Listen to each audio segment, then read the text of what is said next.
एक व्यक्ति शांत जल में 5 किलोमीटर प्रति घंटे की चाल से नाव खेने पर 40 किलोमीटर दूरी धारा के प्रतिकूल जाने में उस समय से 3 गुना समय लेता है जितना 40 किलोमीटर की दूरी धारा के अनुकूल जाने में लगाता है। धारा की चाल ज्ञात करो। तो पहले लिख लेंगे माना शांत जल में नाव की चाल।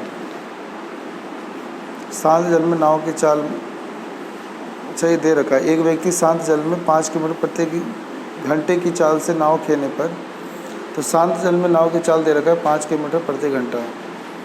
तो धारा की चाल क्या मान लेंगे? धारा की चाल मान लेंगे x किलोमीटर प्रति घंटा। तो मान लो ये पानी बह रहा है और ये नाव है, ठीक है। तो दो बातें हो सकती है कि पानी भी इधर ही बहे और नाव भी इधर ही चले। दूसरा हो सकता है कि पानी इधर बहे लेकिन जो नाव है वो उल्टी दिशा में चले, यानी इधर चले। तो जब नाव भी उसी दिशा में चले और जिस दिशा में धारा चल रहा है इसे बोलते हैं अनुकूल चाल। तो हम यहाँ पे लिख देंगे धारा के अनुकूल चाल। धारा के अनुकूल चाल। तो धारा के अनुकूल चाल हो जाता है 5 जमा x किलोमीटर प्रति घंटा, और एक हो जाएगा धारा के प्रतिकूल चाल। तो धारा के प्रतिकूल चाल में क्या जाता है, तो चाल घट जाता है। तो नाव की चाल में से धारा की चाल घटा देंगे 5 घटा x किलोमीटर प्रति घंटा। अब यहाँ लिख देंगे प्रश्नानुसार। तो उसने बोला एक व्यक्ति शांत जल में 5 किलोमीटर की चाल से नाव खेने पे 40 किलोमीटर की दूरी धारा के प्रतिकूल जाने में उस समय से 3 गुना समय लेता है जितना 40 किलोमीटर की दूरी धारा के अनुकूल जाने में लगाता है। तो यानी 40 किलोमीटर की दूरी है तो इसको प्रतिकूल चाल हो जाता है 5 घटा x। तो जितना ये समय लगा है तो वो 3 गुना ज़्यादा समय लगा है 40 ही किलोमीटर जाने में धारा के अनुकूल, तो x + 5। तो ये समीकरण बन गया। अब इसको सोल्व करना है। तो ये दूरी बटे चाल यानी इतना समय प्रतिकूल समय है, और ये जो प्रतिकूल समय है ये जो 40 बटे ये है यानी ये अनुकूल समय है। इसके अनुकूल समय से प्रतिकूल समय जो है 3 गुना ज़्यादा लेता है, तो इसीलिए यहाँ 3 गुना करेंगे। अब इसे तिरछा गुना करके सोल्व करना है। तो ये 40 से 40 तो कट ही जाएगा। तो 1 बटे में 5 घटा x बराबर 3 बटे में 5 जमा x। तिरछा गुना हो जाएगा तो 5 जमा x बराबर, ये तिरछा गुना हो जाएगा 3 गुना 5 घटा x। तो 5 जमा x बराबर 5 या 15 घटा 3x। घटा 3x इधर आके जुड़ जाएगा तो 4x बराबर, ये इधर जा घट जाएगा 15 घटा 5। तो 4x बराबर 10 आ जाएगा। तो x की वैल्यू 10 बटे 4। तो ये कट जाएगा तो आ जाएगा 2.5। तो आंसर हो जाएगा 2.5 किलोमीटर प्रति घंटा। तो धारा की चाल हो जाएगा, चाहे 2.5 कह लो चाहे 5 बटे 2 कह लो, तो 2.5 या 5 बटे 2 किलोमीटर प्रति घंटा। एक मोटर बोट धारा के प्रतिकूल 30 किलोमीटर और धारा के अनुकूल 28 किलोमीटर जाने में 7 घंटे का समय लगाती है। वह धारा के प्रतिकूल 21 किलोमीटर जाकर 5 घंटे में वापस आ सकती है। तो शांत जल में नाव की चाल और धारा की चाल ज्ञात करो, ठीक है। तो माना नाव की चाल या जल में नाव की चाल x किलोमीटर प्रति घंटा है और धारा की चाल मान लेंगे y किलोमीटर प्रति घंटा है। अब निकाल लेंगे धारा के प्रतिकूल चाल। धारा के प्रतिकूल चाल हो जाता है तो x घटा y, ठीक है, किलोमीटर प्रति घंटा। और एक हो जाता है धारा के अनुकूल चाल। तो धारा के अनुकूल चाल हो जाएगा x + y किलोमीटर प्रति घंटा। तो यहाँ समय बोल रहा है 7 घंटे लगता है, तो समय का फॉर्मूला लगेगा दूरी बटे चाल। तो बोल रहा था कि एक मोटर बोट धारा के प्रतिकूल 30 किलोमीटर और धारा के अनुकूल 28 किलोमीटर जाने में 7 घंटे का समय लेता है। तो 30 किलोमीटर धारा के प्रतिकूल जा रहा है तो प्रतिकूल चाल x - y हो गया, और प्लस लगाएंगे तो 28 किलोमीटर धारा के अनुकूल, 28 किलोमीटर तो धारा के अनुकूल चाल हो गया x + y, 7 घंटे लगाता है तो बराबर 7। तो 30 किलोमीटर ये दूरी हो गया और ये प्रतिकूल चाल हो गया, तो दूरी बटे चाल ये समय हो गया प्रतिकूल जाने में, और ये हो गया दूरी बटे चाल ये अनुकूल जाने में लगा समय हो गया, और दोनों में कुल मिला के 7 घंटे लगते हैं। ठीक है, समीकरण 1 बन गया। फिर आगे बोला है कि धारा के प्रतिकूल 21 किलोमीटर जाकर फिर 5 घंटे में वापस आ सकता है, तो यानी 21 किलोमीटर मतलब जाना और प्लस 21 किलोमीटर वापस आना, तो दोनों में उसे 5 घंटे लगता है। ये समीकरण 2 बन गया। ठीक है, तो 21 किलोमीटर ही प्रतिकूल चाल से जाना और 21 किलोमीटर ही प्रतिकूल चाल से वापस आना, तो दोनों अनुकूल चाल से वापस आना, तो दोनों में 5 घंटे लगता है। अब इसको लिखेंगे माना, अब इसको सोल्व कर देंगे। माना 1/x - y को p मान लेंगे और 1/x + y को q मान लेंगे, तो यहाँ पुट कर देंगे तो हो जाएगा 30 और इस पूरे को p माना था तो 30p और प्लस 28q बराबर 7, समीकरण 1। ऐसे ये वाला बन जाएगा 21p और जमा 21q बराबर 5, ये समीकरण 2 बन जाएगा।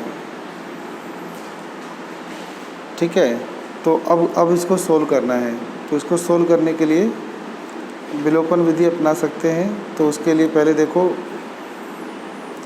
क्या करा जाए, उसके लिए कि ये 21 है और ये 30 है, तो इन दोनों में क्या क्या गुना किया जाए कि दोनों बराबर हो जाए ना। तो 3 से काट दो, ये 10 हो जाएगा और ये 7 हो जाएगा, तो 7 यहाँ गुना कर दो और 10 यहाँ गुना कर दो, तो समीकरण 1 में 7 गुना कर देंगे और समीकरण 2 में 10, तो ये दोनों बराबर हो जाएगा और कट के सोल्व हो जाएगा। तो लिख देंगे विलोपन विधि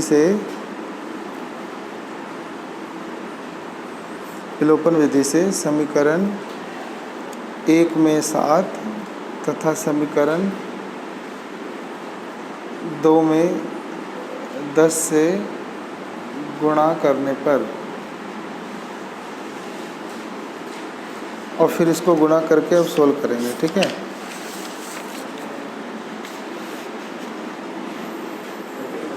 तो हो जाएगा ये 7 तियाँ 21 यानी 210p प्लस ये गुना जाएगा 7 अट्ठे 56 का 6 असल 5, 7 दूनी 14 और 5 19, 7 7 49, ये इक्वेशन फर्स्ट आ गया। और ये 210p और प्लस 210q बराबर 50, ये समीकरण 2 आ गया। और इसे घटा भी देंगे, तो माइनस माइनस माइनस ये कट गया है, ये घटाओगे तो घटा का 14q और बराबर आ जाएगा ये घटा का 1, तो q की वैल्यू घटा 1/14, ये घटा घटा प्लस हो जाएगा तो q की वैल्यू 1/14। अब लिखेंगे q का मान समीकरण 1 में रखने पर, तो समीकरण 1 ये रहा 30p प्लस 28q बराबर 7, तो यहाँ पे 30p प्लस 28q की जगह 1/14 बराबर 7, 14 दूनी 28 हो जाएगा, तो 30p प्लस 2 बराबर 7, 2 उधर घट जाएगा तो 30p बराबर 7 घटा 2, 30p बराबर 5, 30 बटे में जाएगा तो p की वैल्यू 5/30 और ये कट जाएगा तो 5 का 5, 5 30, 1/6 हो जाएगा। तो हमने 1/x - y को p माना था और 1/x + y को q माना था, तो 1 बटे में x - y बराबर p का मान 1/6 हो जाएगा और 1 बटे में x + y बराबर q का मान 1/14 आया था। तिरछा गुना करेंगे तो x - y बराबर 6 आ जाएगा और ये x + y बराबर 14 आ जाएगा। अब इसको समीकरण 3 मान लो और इसको समीकरण 4, इनको भी जोड़ दो, तो लिखो समीकरण 3 व 4 जोड़ने पर, तो x - y बराबर 6 में x + y बराबर 14 को जोड़ो, तो जोड़ोगे तो ये हो जाएगा 2x और ये x कट जाएगा 20 हो जाएगा, तो x की वैल्यू हो जाएगा 20/2 कट जाएगा तो x की वैल्यू 10 आ जाएगा। और फिर x का मान यहाँ रख देंगे समीकरण 3 में, तो x का मान समीकरण 3 में रख देंगे। समीकरण 3 दिख रहा है कि x - y बराबर 6 था, तो x की जगह 10 घटा y बराबर 6, घटा y उधर जाएगा तो 10 बराबर 6 जमा y और 6 इधर घट जाएगा, 10 घटा 6 बराबर y, तो y की वैल्यू हो जाएगा 4। तो एक आंसर आ गया 10 किलोमीटर प्रति घंटा और एक हो गया 4 किलोमीटर प्रति घंटा। तो यानी नाव की चाल आ गया 10 किलोमीटर प्रति घंटा और धारा की चाल आ गया 4 किलोमीटर प्रति घंटा। अगला प्रश्न है कि दो अंकों की एक संख्या या तो अंकों के योग को 8 गुना कर और फिर उसमें से 5 घटाकर प्राप्त होती है, या अंकों के अंतर को 16 से गुना करके और फिर उसमें 3 जोड़ने पे प्राप्त होती है, तो वो संख्या ज्ञात करो। तो दो अंकों की संख्या होती है, तो दो अंकों की संख्या में लिखते हैं माना। तो देखो, दो अंकों की जो संख्या होती है तो उसमें एक इकाई होता है, एक दहाई होता है। तो माना इकाई का अंक x है और दहाई का अंक y है, ठीक है।